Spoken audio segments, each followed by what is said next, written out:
In question 10 we've got a problem. We've got a car tyre that's developed a puncture. Hopefully if you are learning to drive this doesn't happen to you. My best advice though is to stop driving immediately.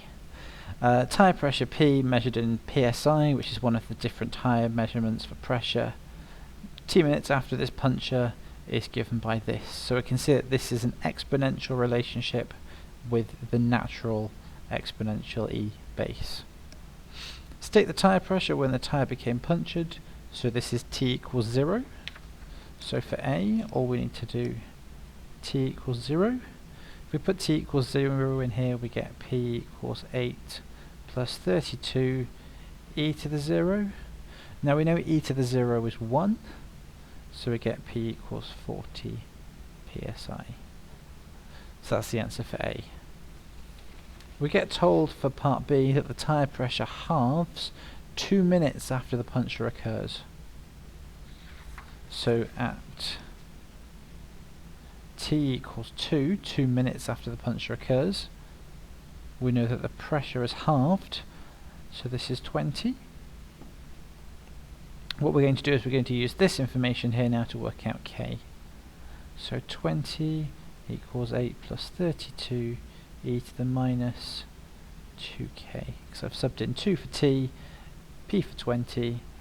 If we now do this subtraction, we end up with 12. 32 e to the minus 2k. We're going to divide by 32. So e to the minus 2k equals 12 over 32. Before we go any further, we're just going to have a quick look and see if we're doing an exact or a significant figures thing. Because this says significant figures, we're allowed to use our calculator. So minus 2k equals ln 12 over 32. We need to be really careful to use ln and not the log button. This log button on here, we have to specify a base. We're going to use this one here, this ln button, instead. So k is minus a half divided by 2 ln 12 over 32. K equals, if we stick this in our calculator now, we have minus 0.5 ln using this one, and then we've got a fraction, we've got 12 over 32. And we get this answer here, which is 0.49041 465. Sorry, 462.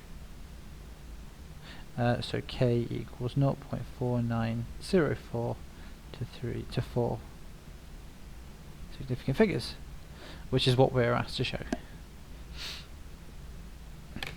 Last bit, or the next bit for C, we're asked to find the time it takes to drop to 12 psi.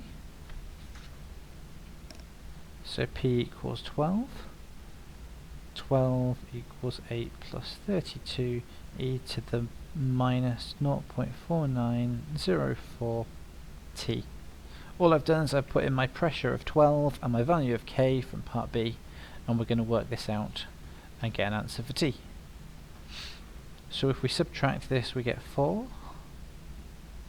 32 e to the minus 0.4904 t. It's better to rearrange this as much as we possibly can before we start to do anything.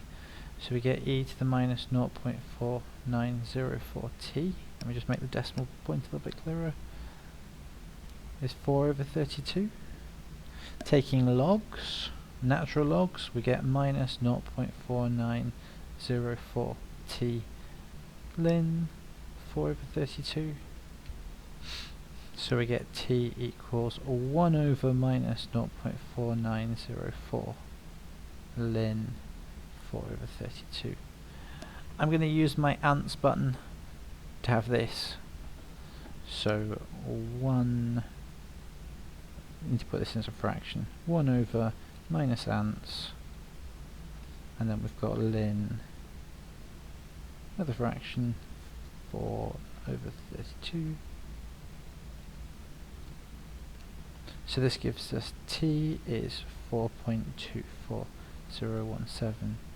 T equals... They've not given us a limit of accuracy here, so let's use what they had, which was 4 significant figures. 4.20, so 240 to 4 significant figures. So that's what we've got for our part C.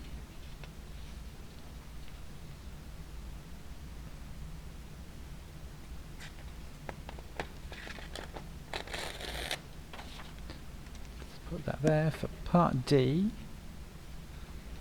find the rate at which the pressure in the tyre is changing 1 minute after the puncture occurs.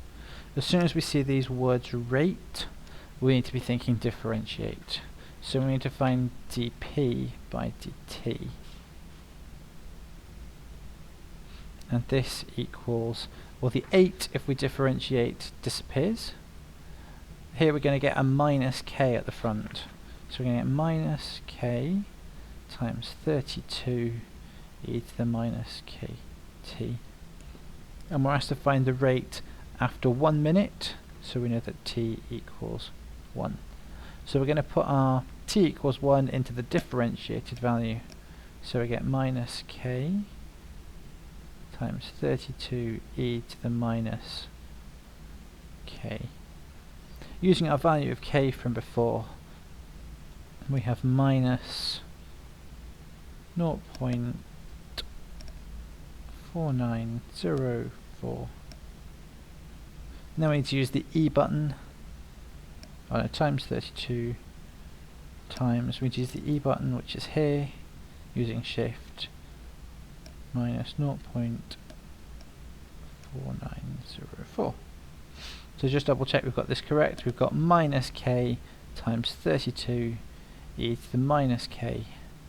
Press equals, we get minus 9.60998787.